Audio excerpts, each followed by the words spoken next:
네, 일단 비트코인은 가격 지지를 잘 해주고 있어요. 그래서 흔들림 없이 34,000달러대 유지가 되고 있고, 일단 비트코인의 실적 우위가 계속 지속되면서 코인마켓캡을 통해서 이 도미넌스를 확인했을 때도 여전히 점유율은 3년 내 최고치 수준을 보여주고 있습니다. 시가총액이나 거래량 같은 경우는 전일 대비 아주 소폭으로 내려간 상황인데 뭐 의미 있는 수치는 아니고요. 이 시장에 대한 심리지수죠. 공포탐욕지수도 여전히 탐욕을 가리키면서 투자자들은 암호화폐를 더 사고 싶어하는 그런 탐욕스러운 모습이 시장의 전반적인 심리다라고 이해해 주시면 될 것 같아요. 지금 우리 시장이 이렇게 뜨거울 수 있는 이유 그냥 뭐 ETF밖에 없죠. 사실 맞아요. 이야기할 게 ETF밖에 없는데 또 간밤에 나왔던 소식들 짧게 설명드리도록 하겠습니다. 일단 갠슬러가 비트코인 ETF 심사 대상이 8개에서 10개 정도 있다고 해요. 많이들 신청했네요. 네, 근데 이게 지금 오전 6시 기준이고 제가 들어오기 또 직전에 확인했던 거는 12개까지 확인이 된 걸로 나오거든요. 그래서 대략 12개 정도의 자산 운용사가 지금 비트코인 현물 ETF를 위한 신청을 해 놓은 상태고요. 다만 갠슬러 같은 경우는 여전히 이 승인 시점 예상 못한다라고 이야기를 하고 ETF는 내가 아닌 우리 직원들이 검토를 하고 있고 그들이 이제 검토 완료한 이후로 그거에 대한 결과를 자기한테 이야기를 할 때 거기서 어떤 자기의 의견을 이야기할 수 있다라고 말을 하면서 일단 ETF 승인과 관련해서는 그 어떠한 코멘트도 추가적으로 하고 있진 않습니다. 다만 JP 모건은 이 비트코인 현물 ETF를 만약에 SEC가 불허한다면은 수많은 소송들로부터 피할 수 없을 것이다. 그러니까 지금 불허할 이유가 없다라는 거야. 그러니까. 그쵸. 그죠? 너네 불허하는 순간 이제 소송 파티가 열릴 건데 그 소송이 뭐 블랙락 뭐 너무 많은 유명한 자산 운용사들이 다 있기 때문에 SEC가 그걸 다 감당해낼 수 있을지에 대한 부분도 쉽지 않은 법적 싸움일 거다라고 조금 너네 뭐 다 단단히 준비해라 좀 이런 식으로 JP모건도 이야기를 하기도 했습니다. 그러니까 뭐가 기준에 안 맞거나 뭔가 문제가 심각해서 불허한다면 뭐 시장에서 용납이 될 텐데 그쵸. 그냥 지가 싫어서 안 해주면 맞아요. 당연히 소송 가야죠. 그래서 이건 경고예요, 경고. 빨리 해라. 맞습니다. 네, 긍정적인데 네. 그러면 이런 분위기들이 어떻게 비트코인 가격에도 좀 녹아났을까? 네, 비트코인은 일단 사실 요즘 같은 분위기에 가격 방어만 해줘도 그럼. 아주 잘하고 있다라고 그럼. 평가해도 되잖아요. 그럼.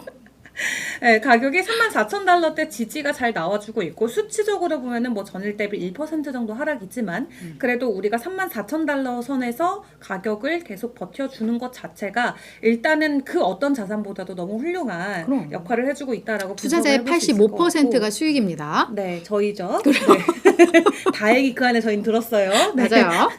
자, 비트코인 같은 경우는 지금 JP 모건이 또 이렇게 이야기를 합니다. 최근에 있었던 비트코인 랠리가 기관들이 주도를 한 거다라고 이야기를 하면서 이 충동적인 흐름이 기관 투자자들의 참여 때문이다라고 다시 한번 이 리포터를 통해서 이야기를 했습니다. 그렇기 때문에 지금 FTX 붕괴 이전인 작년 8월에 기록했었던 비트코인의 최고치 가격 수준까지 급등했다라고 설명을 하고 있는데요. 이 기관들도 어떻게 보면 좀 투기적으로 비트코인에 돈을 넣어서 랠리를 주도할 만큼 오히려 시장에서는 지금 정말 좀 기댈 자산이 없다. 그렇게 좀 풀이를 해볼 수 있을 것 같고요.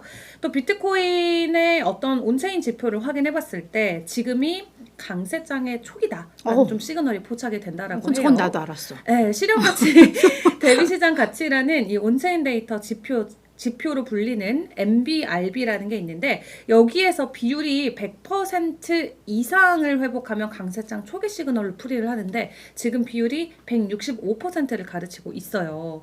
그래서 강세장에 갔을 때 최대 300까지 찍었던 적이 있는데 일단 100 이상이기만 하면 강세장에 출발한다라는 시그널인데 165까지 올라섰다라는 부분이 비트코인의 추가 상승 여지 충분하다라고 이야기해 볼 수 있을 것 같고요. 그리고 이 비트코인의 제공업체, 이 서비스 제공업체인 매트릭스 스포트 같은 경우도 보고서를 발표를 했는데 이번에 시작되고 있는 비트코인의 움직임이 역사상 5번째 강세장의 시작으로 보인다라고 이야기를 합니다. 그러면서 내년 돼서는 $125,000가 될 것이다 라고 내년 말 비트코인 가격을 예측을 했어요. 그러니까 전반적으로 일단 내년 되면은 기본 $100,000는 다 넘는 그러니까. 예상치가 좋아요. 나오고 있기 때문에 뭐 원화로 계산하면 한 1억 5천 정도. 네. 행복하네요. 네. 저희가 이렇게 코인 방송할 때는 미소를 항상 먹고 맞아. 최근에 방송을 하는데 네. 어쨌든 내년 말까지 $125,000 현재 기록할 것으로 예상이 되고 있다라고 합니다. 그래서 지난 4번에 우리가 강세장을 겪었었어요. 역사적으로. 근데 그때마다 비트코인이 평균적으로 300% 넘는 상승분을 보여줬기 때문에 해당 수치를 지금 그대로 적용해 봤을 때 내년 말 $125,000 가능하다라는 거 한 번씩 확인해 보시면 될 것 같고요.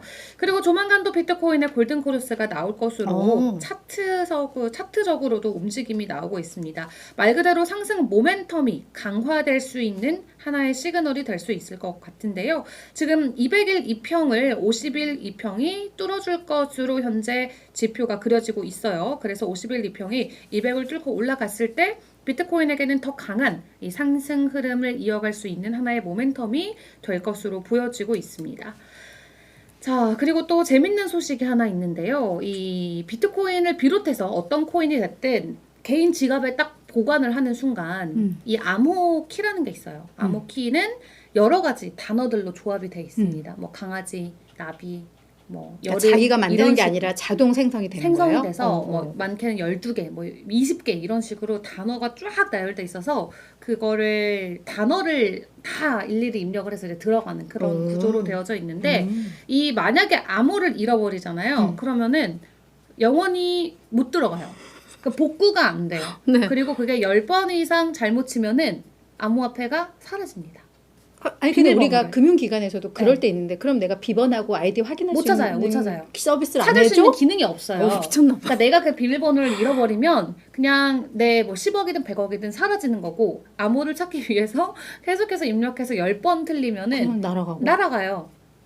저건 좀 개선이 필요하다. 예, 이게 그러게요. 철통 보안으로 치면 철통 보안인데 내가 이게- 내 계좌번호 비번을 얼마나 자주 까먹는데. 그러니까 그거를 응. 내 목숨처럼 지켜야죠. 비밀번호를. 네, 큰일 그럴 납니다. 그럴 자격이 있는 사람들만 코인을 해라 이거구나.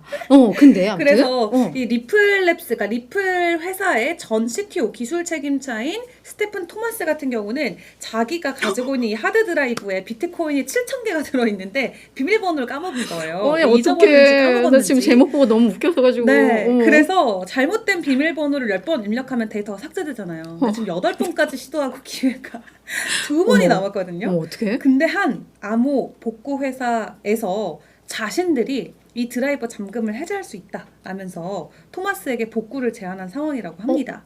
그래가지고 이 회사 같은 경우는 200조 번의 시도 이후에 드라이브에 대한 10번의 시도 제한을 우회해서 데이터에 액세스할 수 있다라고 이야기를 하고 있는데요.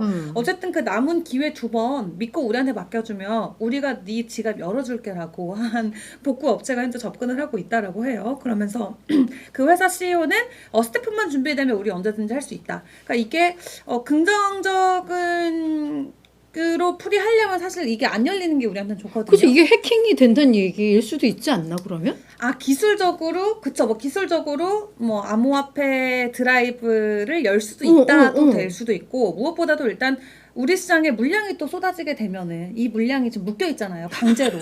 그걸 또 원해? 그러니까 우리는 이제 수요와 너무한 거 공급이기 아니야? 때문에 얘네가 이제 풀리면 또 가격이 조금 이게 희소성을 위해서는 영원히 되게 재밌다 묶여 있는 이슈가. 게 우리한테는 좋은데 이 스테픈에겐 정말 지옥 같은 하루를 보내고 있는 거겠죠. 이 2번의 의미 나 뭔지 알 것 같아. 비번 막 하다가 한 번 남으면 이 한 번은 남겨두거든. 제가 영원히 못하죠. 무서워가지고. 야 재밌다 이거. 그래서 이게 네. 풀리게 된다면 이 과연 스테픈이 뭐 7,000개의 비트코인을 그대로 매도하진 않을 수도 있지만 어쨌든 지금은 강제로 묶여있는 물량인데 또 기술의 어떤 힘으로 이 7,000개 물량이 다시 쏟아질 수도 있다 정도 알고 가면 될 것 근데 같습니다. 그래 우리 시장 입장에서는 그렇다 쳐도 불러줘야지 이 사람 그쵸. 이 사람 자기 입장에서. 열심히 번 걸로 산 건데 그래요. 그렇죠. 그래서 이거는 되게 재밌는 나도 이슈 먹고 같아요. 살겠다고. 정말 재밌는 이슈 같습니다.